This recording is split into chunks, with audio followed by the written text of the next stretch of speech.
Hi, I'm Jeff Glanville, Managing Director of RAAS Rights, Queensland's leading management rights broking firm, and welcome to another in our video presentation series on the management rights industry. You know, as a management rights buyer, the most critical thing you need to come to grips with is exactly how you value a management rights business. One term in particular you need to really understand intimately is a term called the multiplier. By now you're likely aware that valuing a management rights business is a matter of adding the value of the manager's unit to the value of the business itself. And determining how much the manager's unit is worth is fairly simple. It's just a matter of looking at recent sales in the complex. It's valuing the actual management rights businesses proves most difficult, and is more difficult again when things like the multiplier are used in industry jargon. In essence, a management rights business is valued by applying a multiple to the last year's net profit. But what is a multiplier and how is it applied? As with most commercial enterprises, the more risk or effort involved in an investment, the higher will be the expected return. I'll give you an example. If someone wanted to buy an office building, for instance, with a government tenant on a 25-year lease, might be very happy to accept a 6% return. But if you're looking at an investment that involves the vagaries of day-to-day business life with hands-on involvement as well, then perhaps you might look at a 25% return on your investment. Let's say a management rights buyer wants to offer a price on a management rights complex that will show him a 25% return on the business component of the investment. To find out what to pay, he must initially multiply the net return by 100 and then divide by 25.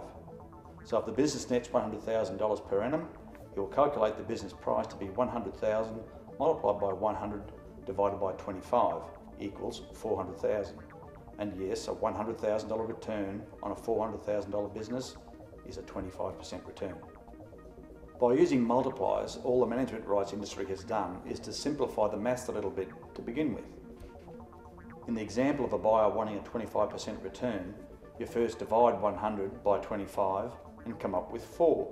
The resultant number is that magical term, the multiplier. So the new calculation becomes the multiplier times the net return, or $100,000 by 4 equals $400,000. So a 25% return equals a multiplier of 4. A 20% return equals a multiplier of 5, and so on. So which multiplier do I use? Well, this is a matter of simply doing your homework and aligning yourself with a broker, such as a RAAS rights broker who specialises in management rights sales. And there's no central registry of management rights sales, so it's a matter of simply asking your RAAS rights salesperson to give you some examples of multipliers that were achieved on similar complexes. Now let's look at some of the major factors that impact on a multiplier. There are both major and minor factors, but the major factors by themselves can have an adverse effect on the multiplier. High prevailing interest rates, either no industry legislation or adverse legislation in existence or pending. The scale of a business. A small business always attracts a smaller multiplier. A small remaining term on the agreement. Say a business in the accommodation module in Queensland with only 10 years left in the term, or one in a standard module with only 7 years left.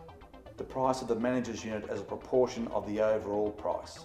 If too much money as a percentage of the whole price is tied up in a non-income producing manager's unit, this will most definitely depress the multiplier. Now let's look at the minor factors. Individually these won't have an impact, but perhaps 4 or 5 together may very well have an adverse impact on the multiplier. Of course, the other side of that is if you go through the following list and everyone gets a nice big tick, it may very well mean you found a risk-free business and you may have to pay a slightly higher multiplier. In Queensland, complexes under the accommodation module are preferable to those under the standard module. A complex with units that will appeal to owner-occupiers is riskier, remembering of course that owner-occupiers will not contribute to your commission income. A complex with a smaller potential letting pool is less favourable. The oversupply of management rights businesses for sale in one location will generally act to depress the multiplier purely through the forces of supply and demand. A complex where there are multiple units in the letting pool held by the one owner is riskier. For example, a developer holding a large number of unsold units that are in the rental pool. A location that does not ideally suit the business type is a riskier proposition. For example, a resort business is better to be right on the tourist strip than fringing on suburbia. An older complex in poor condition is generally less attractive and so riskier. Complexes where the manager's unit is not of reasonable size or offer reasonable facilities is also less attractive. Example, a one-bedroom manager's unit will have less appeal. Finally, it's important that the majority of the income comes from mainstream income sources, So we don't want to see a major part of the income coming from obscure sources like repairs and maintenance, etc. Finally, as you can see with multipliers, it's not one size fits all.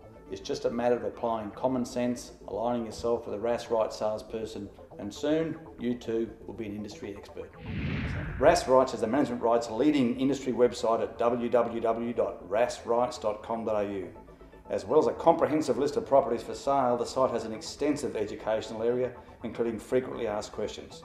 It also has a facility where you can register to get regular industry newsletters and automatic email alerts on properties that might suit.